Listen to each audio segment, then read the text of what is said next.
Director of the Smithsonian Bicentennial Folklife Festival. If you enjoyed the festival, you'll be interested in this invitation.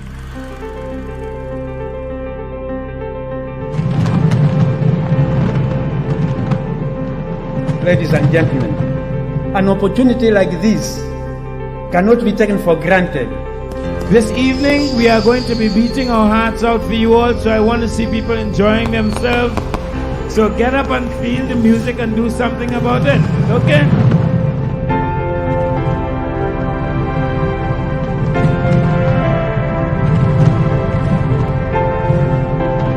This event is a right of cultural democracy.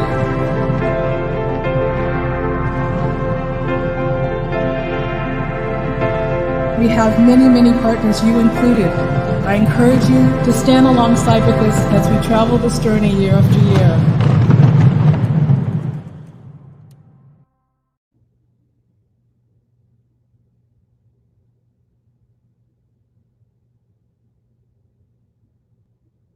Hello, and welcome to Traditional Knowledge and Innovative Design at the Solar Decathlon, a part of Beyond the Mall from the Smithsonian Folklife Festival. We are offering real-time captioning and American Sign Language interpretation for today's program. To view the simulcast that includes these services, please use the link provided in the comments section.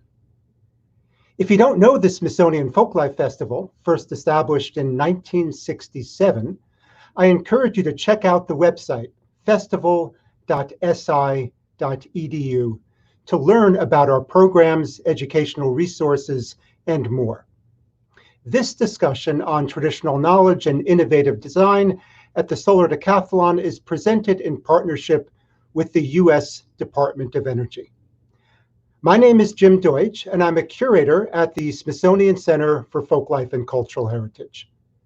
During today's program, we'd love to hear from you, so please participate by commenting and asking questions in the live chat below.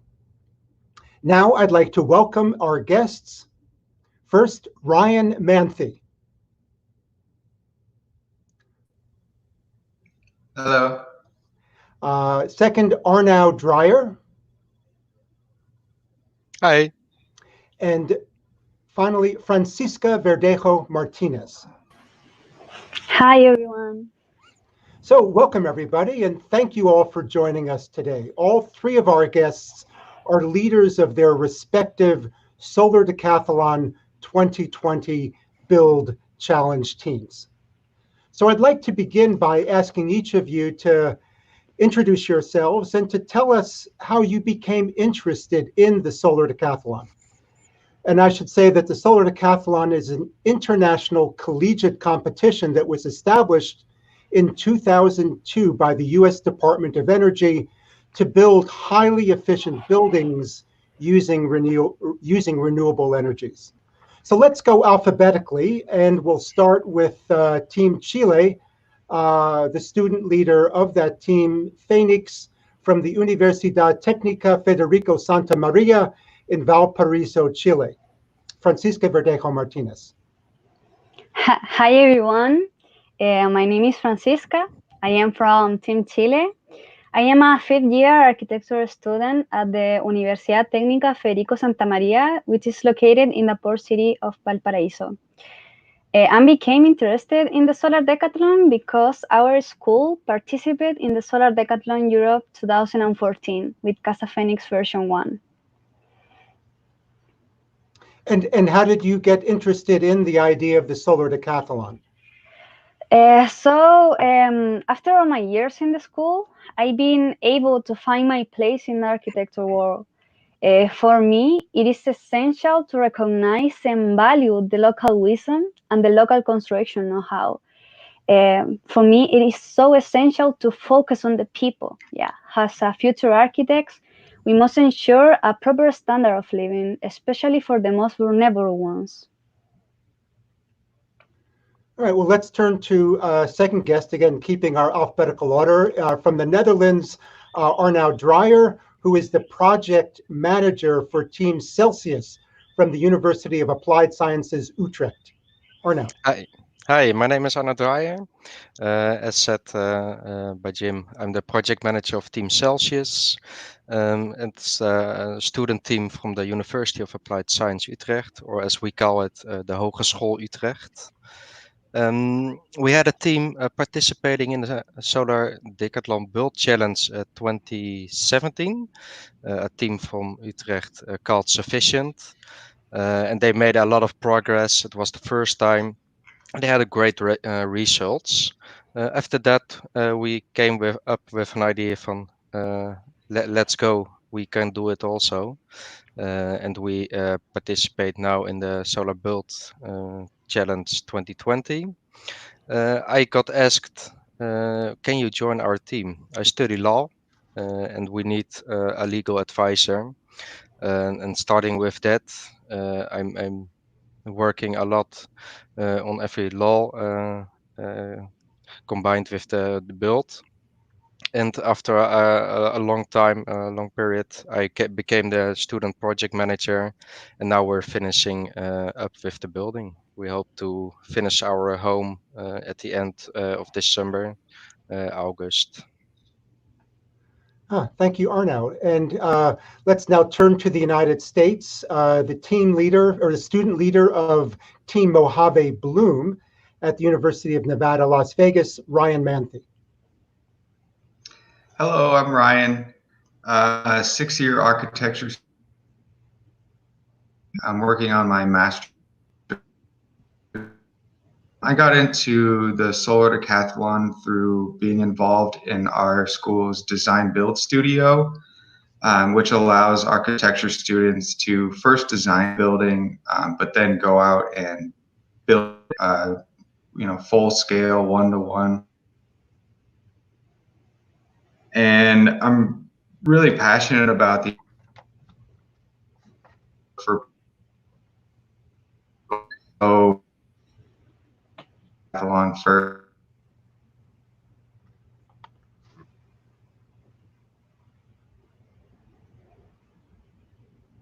sustainable, really energy efficient building, but to be able to actually, put columns up and put beams up and see the real thing in real life, and being a part of how everything gets put together into the building has been really interesting, and been part of the reason why the Solar Decathlon is so awesome for us students.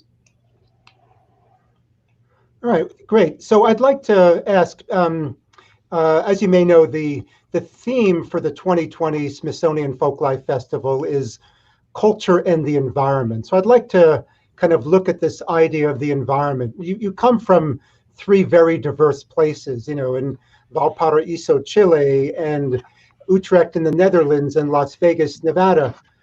So I'd like to ask how your designs kind of utilized those distinctive geographic environments as a way of enhancing greater sustainability and renewable energy. And let's maybe follow the same order of starting with Chile, Netherlands, and United States. So Francisca, what can you tell us about kind of culture and the environment and using traditional knowledge in the environment of Valparaiso? Yeah, I can explain the first, what is the problematic. Yeah.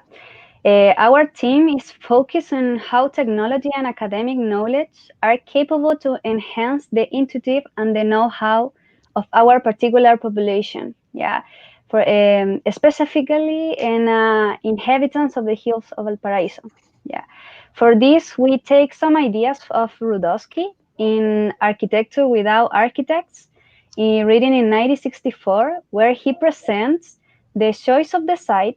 Man's physical freedoms manifest itself, no doubt, in his ability to choose the place on earth where he wants to live. Yeah, this is occurs in our hills on Valparaiso. How they been populated through the time. People act, build, and adapt through self-construction. Yeah, on the hills, using intuitive and the basic knowledge, and our country is continuously subjected to the natural or provoked catastrophe, like the last fire in Valparaiso last year.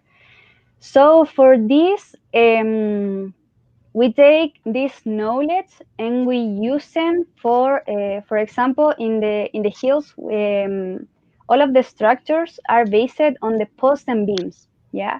And we take this type of structure, specifically in the seismic-proof structure, and we took this local know-how and we adding technology and the safety to it. We replaces the handmade process, and we incorporate the robotical manufacturing. Yeah, when we uses this robotical manufacturing, we improve the anti-seismic capacity, and we change the normal wood, and we use the laminated timber or engineering wood. For this, we get more resistant to the fire, and we get more quality from the structure. I wanted to ask also, I have limited knowledge of Spanish, but Valparaiso means the Paradise Valley. Is that right? And yeah, do you see Valparaiso as a paradise? Yeah, it's a complex city because in all of the hills, all of the people build their houses, and all of the people want to build in concrete, bricks. And for example, the 70% of the buildings in Chile are built in concrete or bricks. Yeah, but our goals to our team, our goals is to teach to the people that the better the very material that can we build their houses is the wood. Yeah, because our country is producer good country. Yeah, it is a local material. If you know, the wood retain the carbon emission. Yeah. Okay. Well, let's go kind of halfway around the world from Valparaiso, southern hemisphere on the Pacific Ocean, to the Netherlands, northern hemisphere in the Atlantic. And let's ask Arnoud Dreyer from Team Celsius to talk about how you're addressing the environmental challenges of being in the Netherlands. Yeah, it's a great question. What can you do in the Netherlands? It's a great country. It's a big country, but we have limited surface. We don't have enough space to put everywhere houses. We have to go up towards in the sky. With all the traditional methods, we use concrete, and that's not the best way for the environmental. We have to think about how can you change the way you build into something what suits in the Netherlands. So you can go up to some floors. You have a lot of houses, but you don't need to use concrete.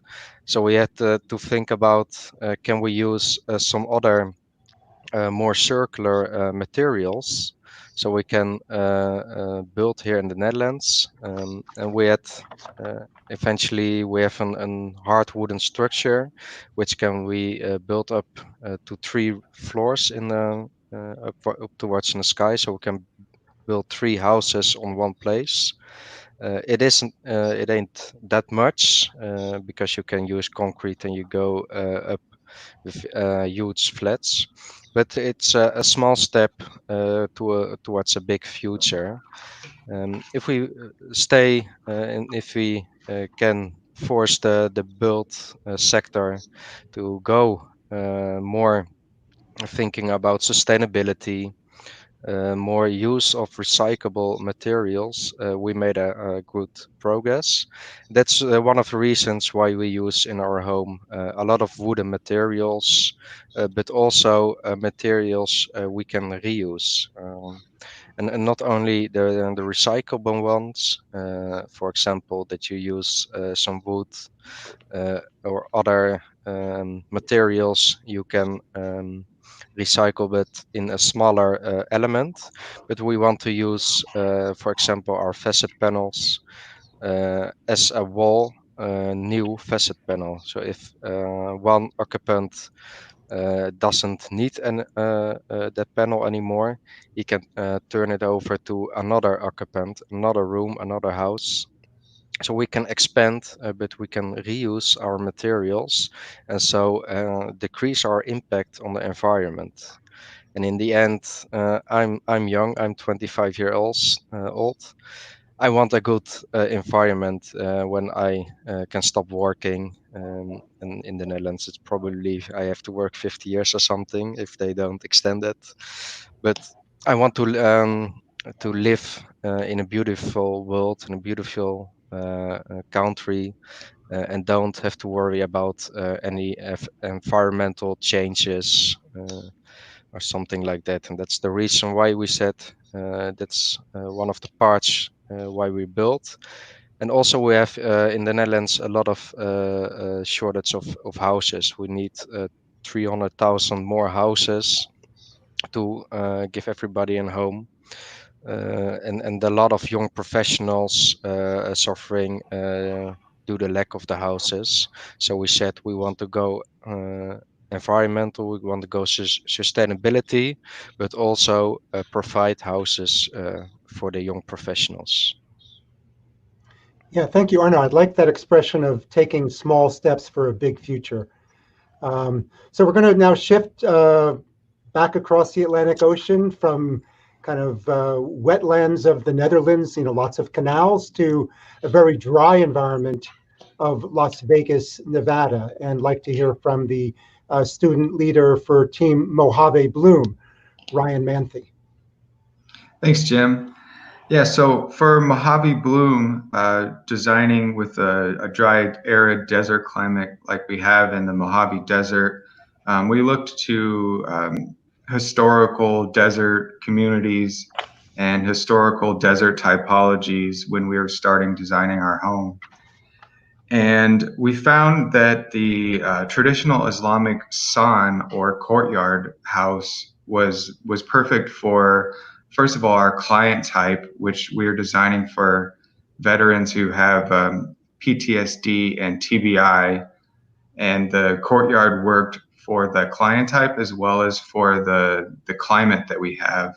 And what happens with the courtyard is it actually extends the amount of time that an occupant can spend outside by changing the thermal comfort that you can actually achieve outside.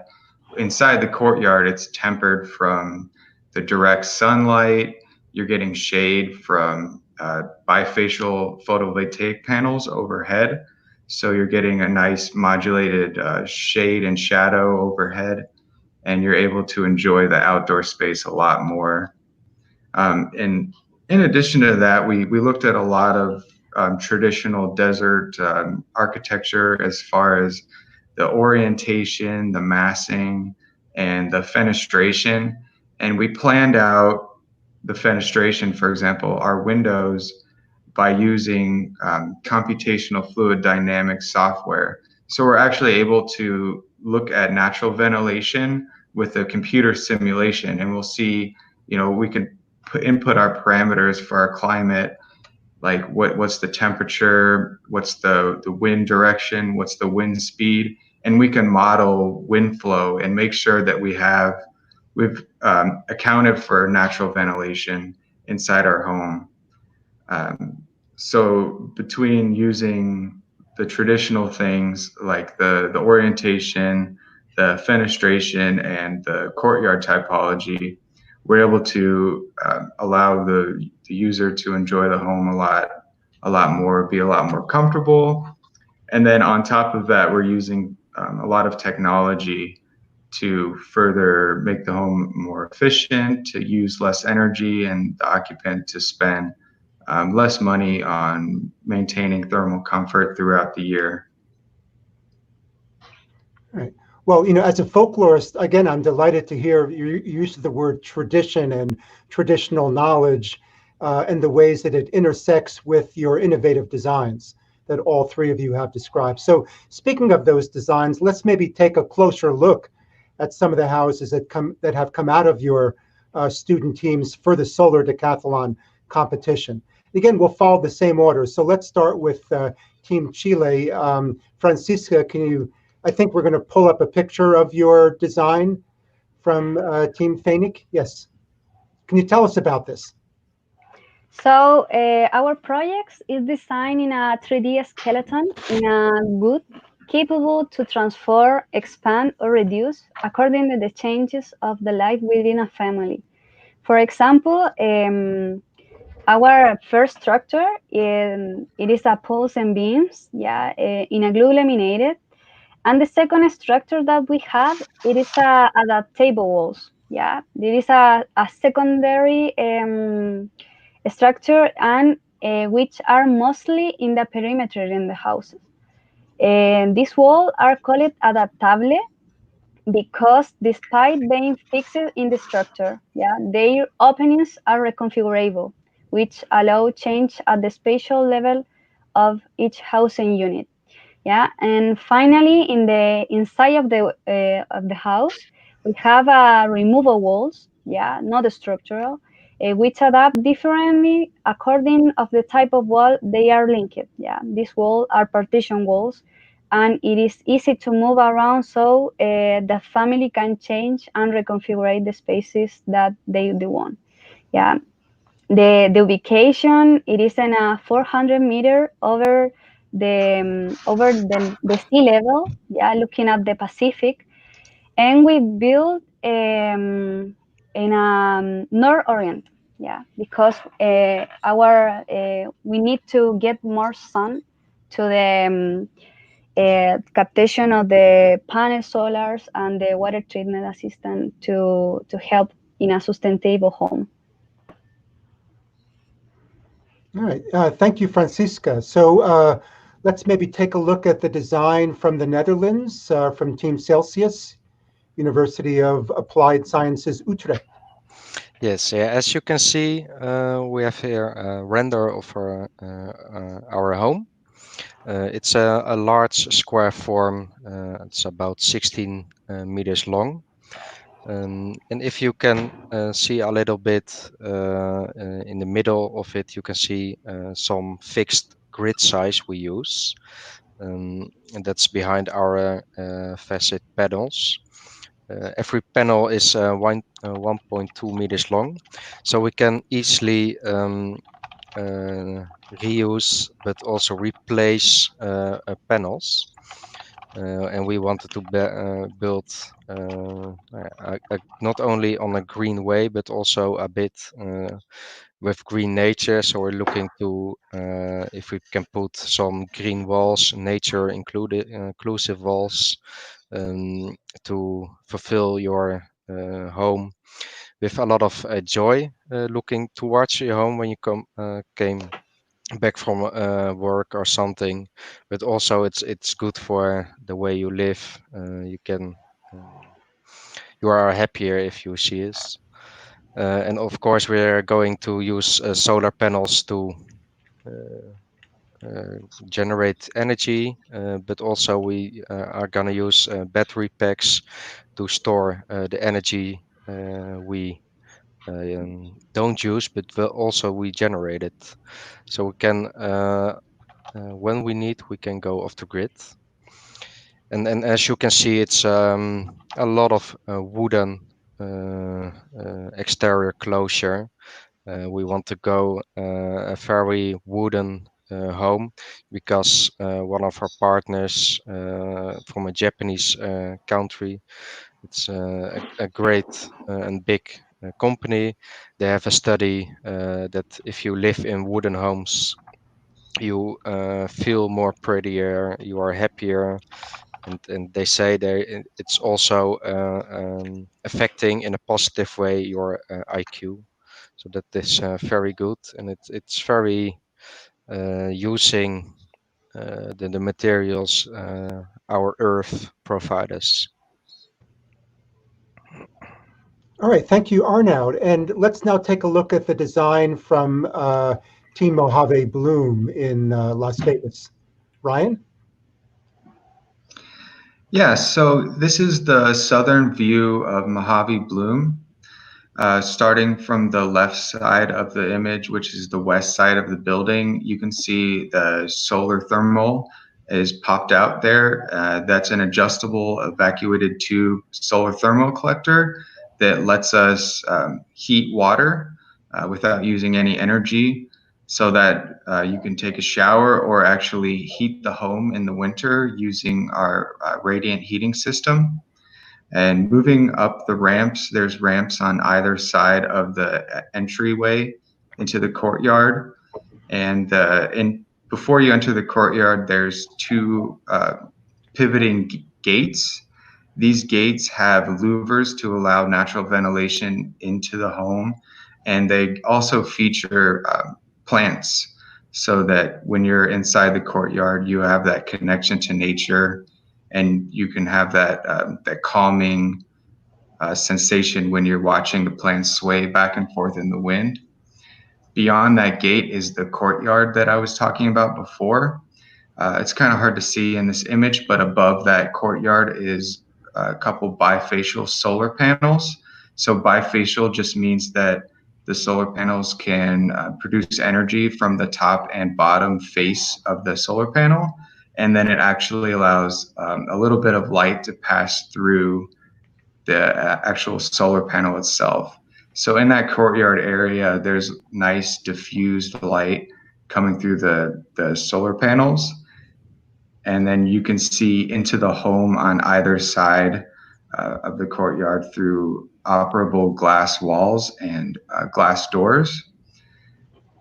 And then immediately opposite the courtyard on the interior of the home is our green wall that is planted with desert plants so that they won't need to use that much water, but then they'll also provide a calming aroma and the sound of trickling water with the irrigation system that it has. The other thing that you'll notice from this image is the metal cladding. We're using a galvanized steel cladding on the outside of the building for a couple reasons. One reason is it's good for fire resistance. And another reason is it lasts a long time without needing to be painted or ever refinished. And then the final reason is the galvanized steel reflects the colors from the sky. And in Las Vegas, we're known for having particularly beautiful sunrises and sunsets.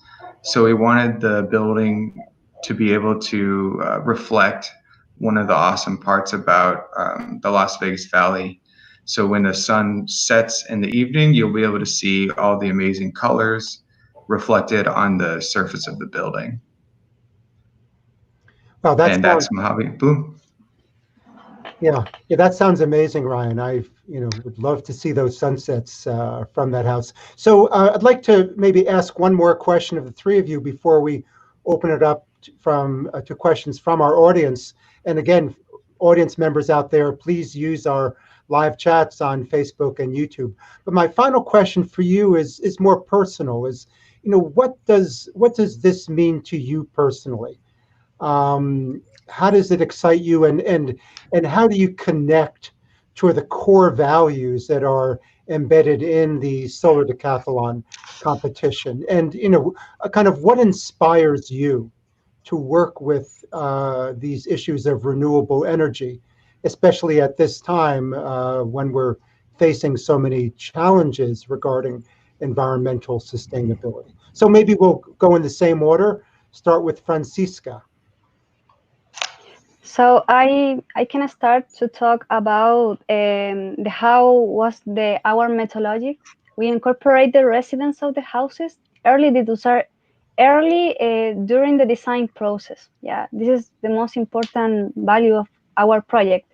So as a future architect, I feel really inspired by these people because I feel encouraged to develop social housing to improve the quality of life to the people that cannot hire an architect. Yeah, in Chile, the social housing are in a so low level of quality. Yeah, and for our project, it's so important this to level quality of the lives to these people. So I learning to do a lot with a little, like the classic less is more.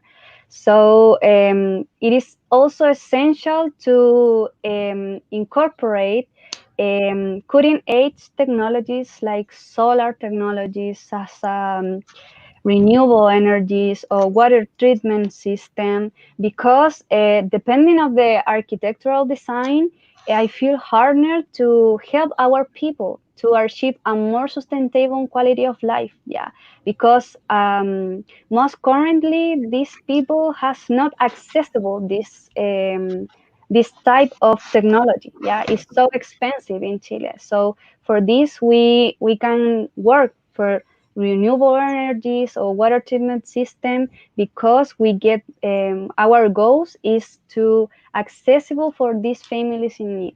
Yeah, for this, all of this we want to do respecting their traditions, culture, and the social environment. Yeah, and depending all of the climate and the all of the global warming that we happen. Yeah. Yeah, thank you, Francisca. Arnau, what inspires you, especially for the core values from the Solar Decathlon? I think it's regarding. I looked at the problems we have in the Netherlands, and that's like the young professionals don't can afford or buy houses because they are very expensive or there isn't any home available. But also as I said, I want to live in a beautiful in a nice earth. And I fell in the description of the people we targeted. We wanted to focus on a group who wants to build sustainable and live a sustainability life, but also the young professionals who want to build and to live in a nice home after they graduated from school. And I think I effect it has a little effect on my personal life, this whole project.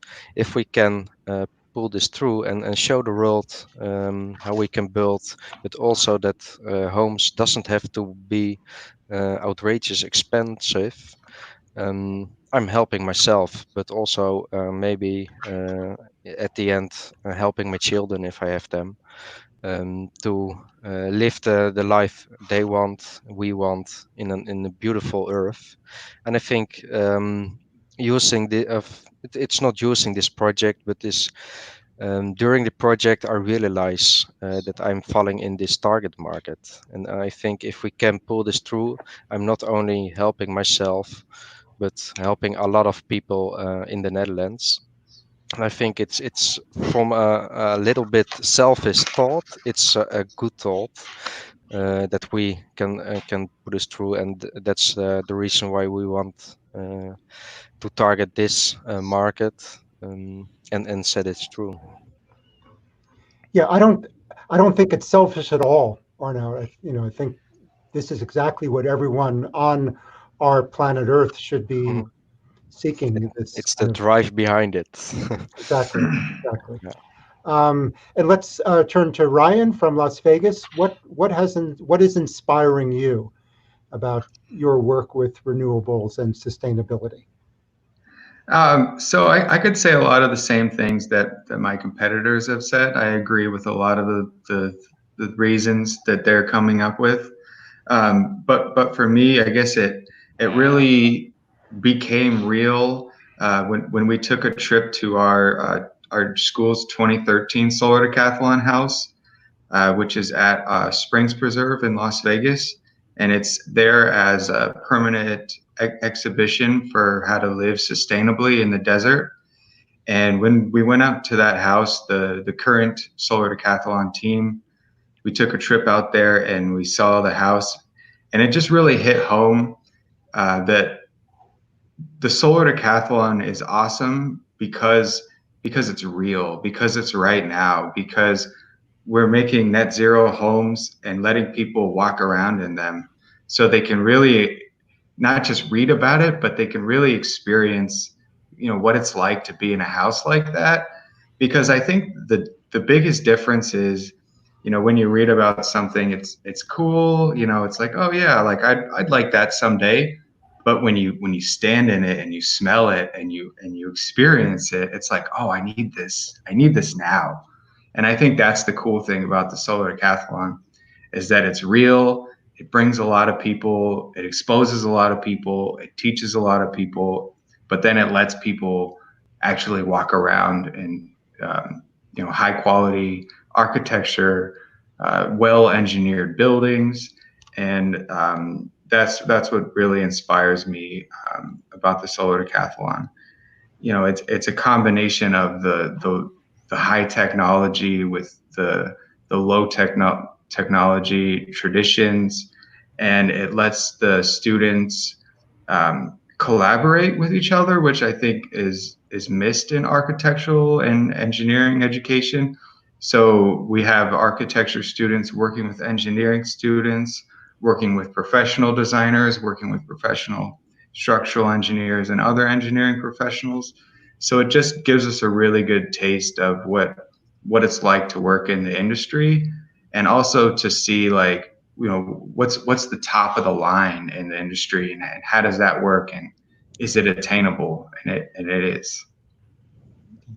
Yeah, no, I like that very much, what you've been saying, Ryan, because the Solar Decathlon, it is a competition, but it at the same time fosters collaboration. Not only among members of one team, but I think members of the international teams who see each other's designs and can learn from each other. Also, as you say, the Solar Decathlon is real. It has a website, solardecathlon.gov. So check it out after this conversation. We're starting to get some questions from our audience. Here's a question from Sojin. In your respective regions, what are some of the common misconceptions or perceptions that discourage people from exploring and adapting environmentally sustainable architecture? So again, what are some of the common misconceptions or perceptions that discourage people from exploring and adapting environmentally sustainable architecture? Who'd like to address that? Ryan? So just right off the bat, I would say that the biggest misconception is that sustainability costs more. And depending on how you look at it, it doesn't. And the thing is, there's a lot of other benefits when you design a building sustainably that I think a lot of people aren't considering. For example, when you design a building that's sustainable, it also needs to be healthy for people. So there's a lot of things that go together. When you move towards sustainability, you move towards human health. So there's things like that happen where you're getting a 2-for-1 benefit. Whereas it might cost a little bit more initially, you might save a little bit more money in the long run. Okay. Yeah, I think Ryan covered it well. Everybody thinks sustainability is expensive, and it's only paying more for something you can get a lot of cheaper. But the thought about after sustainability, why you should do it, is you're helping your own planet where you live in. And I think you have to have that mindset that sustainability and affordability can go hand in hand. Francisca, anything you'd like to add? Yeah, I think too that one of the most important thing that is how the people build their own houses. Yeah, because for example in Valparaiso, the people get the house that the government gives. Yeah, for example, and this house are adding some another rooms, for example, depending of the money that the family had, or the change that the family had, or for example depending of the materials that this family can give in the environment. Yeah, for example in Chile it use a lot of ground to building, and if you give the structure and give the safety to doing this, is more sustainable, because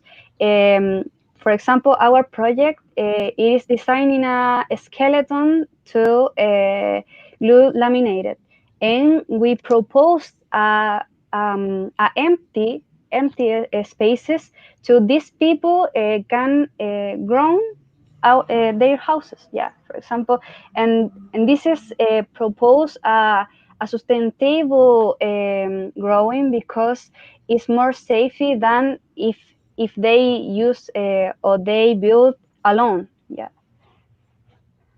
Okay. And we got another question in the chat asking about another misconception, and the question is, to use solar energy effectively, does it need to be sunny all the time? Yeah, I see you shaking your head no. So do you want to address that? Yeah, it doesn't. If you use solar panels, you need solar light to generate energy. Of course, that's logical. However, and what we do in our home, but I think it's also for Ryan and Francisca. We put battery packs in our home to storage energy. And when you generate energy during the day when the sun is shining, but you don't use the most of your energy, you can use it later on when you don't generate a lot of energy to when you need it, when you use it. So it doesn't have to be sunny 24/7. Otherwise, I think how can you sleep then if it's not night? But it is a good question. You have to use sun. Otherwise, you have to look towards air generation with some other systems. Okay. We have a question from Nina asking, today with COVID-19, homes are key to all of us. So how do you envision quarantining in the houses that you are proposing and designing? Are they, made, or to what extent are they amenable to to a global pandemic when we have to stay at home? I want to respond. Oh no, yeah, you first. No, go ahead. Go ahead. Yeah. So one of the problems that the quarantine gives is the many houses on the, for example, in Chile, the social houses are so smaller, yeah, and these houses then adapt to the action or another type of living to the family. For this is so necessary to the house adapt to the families in need, not the families adapt to the house. Yeah, for this, our projects is consider adaptable project with adapt to the necessary that the people want. Ryan or Arnau, would you like to address that question? Yeah, so I would love to spend quarantine in the house we designed. Just between the biophilia, the operable glass walls, the interior cladding, I would love to spend quarantine there. I'm thinking about the smell of the wood on the walls right now. Sign me up. Yeah, I think if you have a home where you think you are living in when you're like you are on vacation or something, that's every day. It's a lovely day of vacation, but it isn't. But it feels like that. No, then quarantine isn't that bad. But however, I think spending time outside is better. Okay. Well, unfortunately, our time is up. It's, I think, been a great conversation. There's a lot more we could ask, but I'd like to thank our guests, Francisca Verdejo Martinez from Team Chile, Arnau Dreyer from Team Celsius in the Netherlands, and Ryan Manthe from Team Mojave Bloom at the University of Nevada, Las Vegas. And thank you, audience, to all of you who watched, listened, and commented. We're in the midst of our Smithsonian Folklife Festival Beyond the Mall, so please join us tomorrow, 10 a.m. Eastern Time, for Future Soundscapes from the United Arab Emirates in conversation and song with Noon. Please follow the Smithsonian Folklife page on Facebook to get notifications about tomorrow's and other events through July 5th. You can also find us on Instagram at Smithsonian Folklife, on YouTube, or of course our website, folklife.si.edu. I'd like to close by offering thanks to Nina Hamas-Sabal, Francisco Valdez, Eric Weber, Holly Carr, Jonathan Cohn, Joe Simon, Elisa Huff, Sarah Rothman, Ginny Maycock, Diane Nutting, Alexander Taggart, and Sabrina Lynn Motley for all of the work in production, promotion, and administrative efforts. So thanks to everyone, and Take care. Thanks. Thank you. Bye.